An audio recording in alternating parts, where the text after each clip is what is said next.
किल्लत पर अब केंद्र और राज्य सरकारों में आर पार की लड़ाई छिड़ गई है। कांग्रेस और आम आदमी पार्टी द्वारा लगाए गए आरोपों पर भारतीय जनता पार्टी ने जवाब दिया।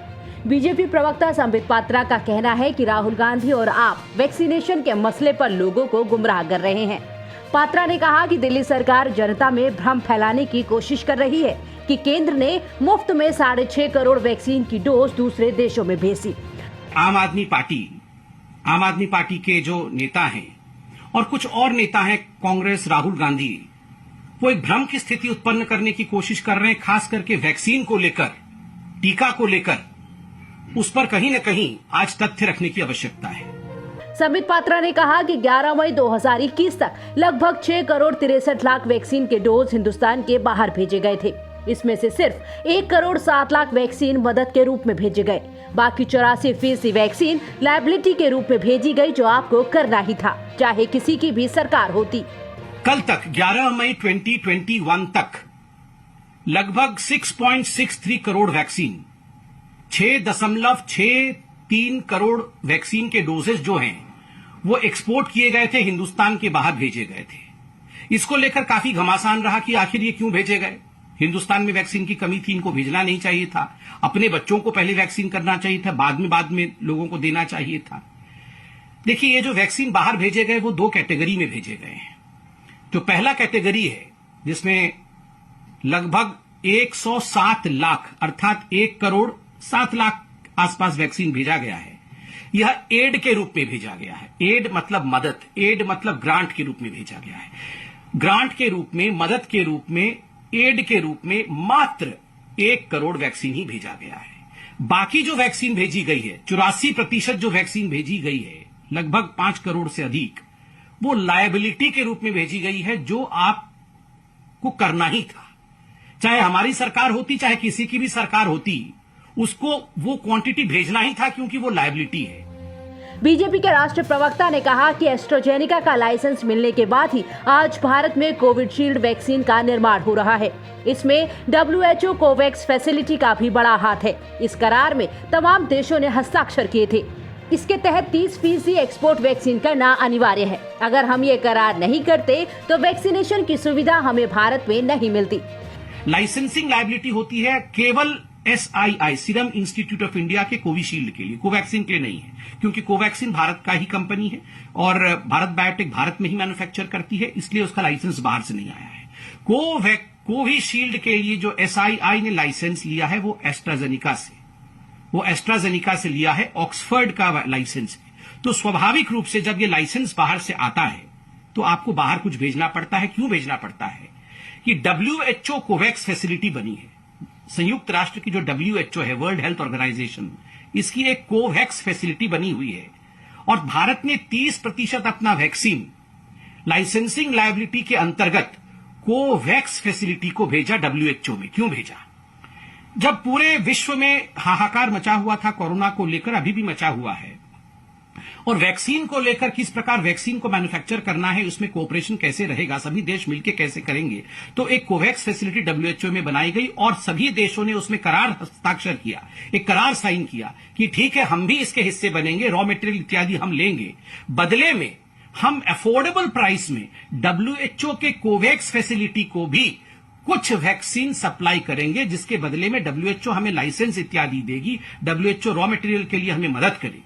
आज आप देखिए एस्ट्राजेनिका का जो हमें लाइसेंस मिला, जिसके एवज में आज कोविशील्ड मैन्युफैक्चर हो रहा है, तो स्वाभाविक रूप से उसमें WHO कोवैक्स फैसिलिटी का भी एक बड़ा हाथ है।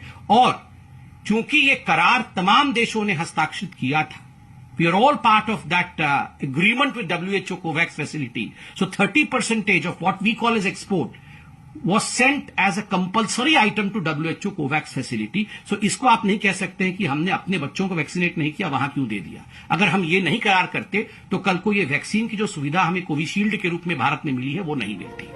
दिल्ली सरकार लगातार केंद्र से वैक्सीन का फॉर्मूला मांग रही है ताकि दूसरी कंपनियां भी उत्पादन कर सकें।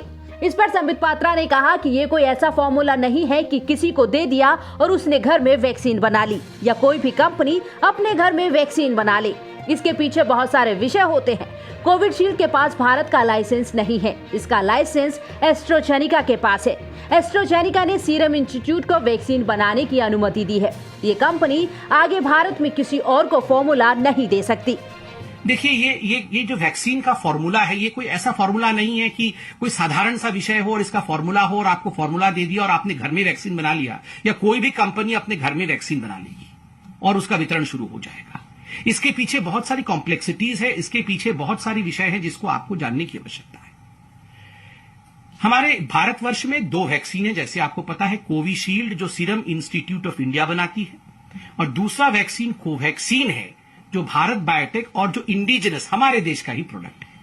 अब आता है लाइसेंस और फॉर्मूला का। देखिए, कोविशील्ड का जो फॉर्मूला है, कोविशील्ड के पास जो लाइसेंस है, वो भारत का लाइसेंस नहीं है। मैं आपको बता दूं, और पहले भी बताया था, एस्ट्राजेनेका ऑक्सफोर्ड एस्ट्राजेनेका के पास इसका लाइसेंस है। एस्ट्राजेनेका लाइसेंस होल्डिंग अथॉरिटी है। इन्होंने सब लाइसेंस किया है। जैसे हम घर को सबलेट करते हैं, वैसे ही इन्होंने सब लाइसेंसिंग किसको किया है? भारत में सीरम इंस्टीट्यूट ऑफ इंडिया को किया है। क्या सीरम इंस्टीट्यूट ऑफ इंडिया अगर चाहे तो इस फॉर्मूला को, इस कॉन्ट्रैक्ट को, इस लाइसेंस को किसी और कंपनी को दे सकती है क्या? नहीं दे सकती है, क्योंकि उसके पास लाइसेंसिंग अथॉरिटी नहीं है। उसका जो भी इंटेलेक्चुअल प्रॉपर्टी राइट है वो एस्ट्राजेनेका के पास है, जो विदेशी कंपनी है, एक ब्रिटिश स्वीडिश कंपनी है, वो इंडिया की कंपनी नहीं है। कोवैक्सीन के लिए कोई ट्रिप्स की आवश्यकता नहीं है। ये तो भारत बायोटेक जो है वो बनाती है, मतलब इंडिया की कंपनी है। लाइसेंस तो हमारे पास है, और सबसे बड़ी बात है, आईसीएमआर ने भारत बायोटेक के साथ मिलकर ये वैक्सीन बनाई है। तो क्या आईसीएमआर ये लाइसेंस दे सकती है? क्या हम इस फॉर्मूला को डिक्लेयर कर सकते हैं? बिल्कुल कर सकते हैं। तो अड़चन कहां है?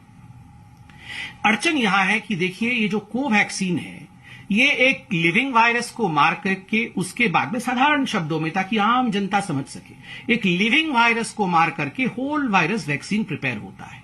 उसके लिए सबसे बड़ी चीज जो चाहिए वो होता है बायो सेफ्टी लेवल, अर्थात ये वायरस कहीं बाहर ना निकल जाए, ये वायरस कहीं एक आतंक न फैला दे, ये वायरस कहीं एक बड़े बीमारी का कारण न बन जाए। इसलिए उस वायरस को कंटेन करना पड़ता है, और उसको जिसमें कंटेन करना पड़ता है वो बायो सेफ्टी लेवल कहलाता है, और उसके सबसे लेवल हाई, 3rd लेवल की सेफ्टी की आवश्यकता होती है। और ये केवल और केवल भारत बायोटेक के पास है। पेनेशिया एक कंपनी है, उसके पास भी ये बायोटेक जो सेफ्टी का विषय है, जो बायो सेफ्टी लेवल 3 है, वो उसके पास है। भारत सरकार ने इन दोनों कंपनियों को बैठा करके, किनको? भारत बायोटेक को और पेनेशिया को बैठा करके बात की है कि आप दोनों किसी भी कीमत पे मिल करके आप प्रोडक्शन बढ़ाओ। दोनों में बातचीत चल रही है, यथाशीघ्र इस पे हम आगे बढ़ेंगे। गौरतलब है कि दिल्ली के अलावा कई अन्य राज्य भी वैक्सीन की कमी का ठीकरा केंद्र सरकार पर फोड़ चुके हैं। महाराष्ट्र, ओडिशा समेत कुछ राज्यों ने अपने यहाँ चुनित सेंटर्स पर टीकाकरण रोक दिया है।